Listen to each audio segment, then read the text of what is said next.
Welcome to this deep dive. We're looking at some really um, insightful material that listeners shared about, well, tackling networking fears. Right, especially when you're dealing with language differences, which can feel like, an extra layer of difficulty. Exactly.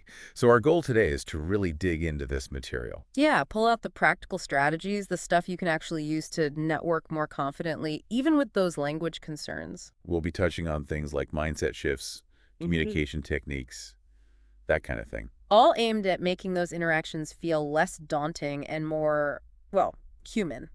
Okay, so let's jump into that first big idea, the mindset shift. Mm. The sources really emphasize that networking isn't like a performance. Uh-huh. Especially when it's not your first language. It's much more about just connecting with people. Yeah, there was that great reframe they suggested. Yeah. Instead of getting caught up in, I must speak perfectly. You shift it to, I want to connect and learn something here. It completely changes the goal. It really does. It moves away from this pressure to be flawless. Which, let's be honest, is where a lot of the anxiety comes from, right? That fear of judgment. If you focus on connection, the measure of success changes. It's about understanding, not perfect sentences. And interestingly, the material also suggests looking at your accent or your linguistic background differently. Yes, not as a deficit, but actually as a positive. It That's shows right. you're multilingual, you have diverse experiences. It's part of your identity. It can even be something that makes you more memorable, maybe. Absolutely. And think about the unique insights you bring because of that different background. That's valuable in any professional setting. That's a great point. The sources also hammered home that confidence, just projecting that you're engaged and comfortable. Often leaves a way stronger impression than, perfect grammar ever could. People respond to presence and warmth. Okay, so mindset is foundational, but what about the practical stuff, the communication strategies? Right, the tools. One big one was about keeping your language clear, not overly complex. Oh, yeah, I remember that. It's tempting to try and sound sophisticated, maybe. Exactly, but it can backfire. Simple, direct language is usually much more effective. They gave that example. The one about project management, instead of that long-winded thing about orchestration of cross-functional. Right, just say, I manage projects. I help teams and clients work together. Much clearer. Right. Instantly clear. You're not making people work so hard to just understand your job title. And it helps you too.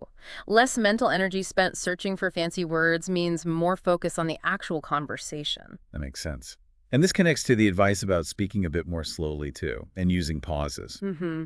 Yeah. It's not about sounding hesitant. It gives the listener time to process, and it gives you a moment to think.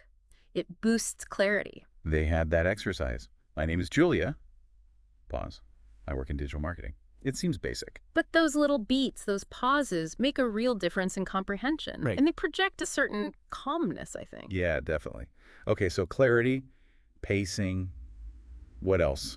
Preparing some key phrases. This seemed like a really practical stress reducer. For those standard moments like introductions. Exactly. Or asking for clarification, or even just ending the conversation smoothly. Having something ready means you're not fumbling in the moment. Like having, hi, I'm Name. Good to be here. Ready to go. Or, sorry, can you say that again? Yeah, or a simple closing like, it was great talking to you, let's connect. It just smooths things out. Takes the pressure off those transition points. It does. And then there's the point about just being honest if you're struggling a bit with the language. You mean actually saying something? Yeah, like English isn't my first language, so sometimes I need a second to find the word. There's no shame in that. Right. It probably makes the other person more understanding, actually. Shows you're self-aware. And it links back to that mindset thing, letting go of perfection. Everyone makes mistakes when they talk, even native speakers. True.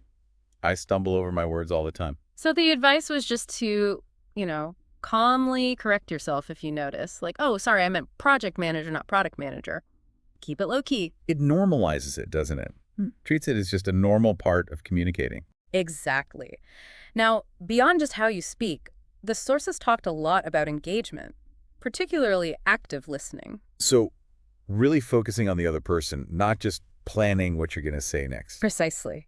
And it actually helps you because it shifts your focus away from your own language worries. You're trying to understand them. And asking clarifying questions fits in here too, right? Definitely. Things like, could you explain that differently?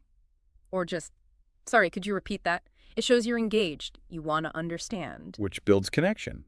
Okay, this makes sense. But knowing all this is one thing, Doing it is another. Practice came up a lot. Oh, absolutely. You can't just read about this stuff. You have to actually do it consistently. Like finding low-pressure situations to practice in. Yeah, maybe language exchanges, online groups, anywhere you feel a bit safer, trying things out. It builds fluency and confidence. They have that exercise, too, about recording yourself doing a short intro. Right.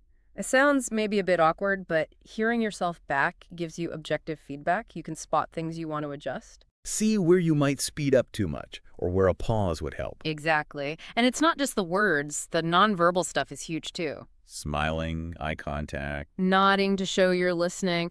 All those things help bridge gaps. Even if the language isn't perfect, they signal warmth and engagement. Creates a better overall feeling in the interaction. Definitely. And the final piece, which I thought was really important, was about celebrating progress, not demanding perfection. Yeah, acknowledging that every conversation is a step, even the slightly awkward ones. It's a learning journey, not a test. That idea of keeping maybe a little networking journal. To jot down successes or new phrases you learned. Yeah, it helps you actually see your progress over time, which is motivating, builds that positive momentum. Okay, so wrapping this up, if we boil down the key takeaways from all this material. It really seems to come down to a few core things. First, that mindset shift, focus on connection, not perfection. Second, communicate clearly. Simple language, good pacing, prepare a little. Third, really listen, engage actively. Don't be afraid to ask for clarification. And fourth, practice consistently, Yeah. and importantly, be kind to yourself. Celebrate the small wins. It really paints networking not as this scary performance, but as a skill you can build step by step. So maybe the final thought for everyone listening is, based on all this, What's just one small thing, one concrete step you could try in your next networking situation? Just one change to put this into practice. that's a great question to ponder. Keep exploring, keep practicing, and remember, every chat is a chance to grow. Thanks for joining this deep dive.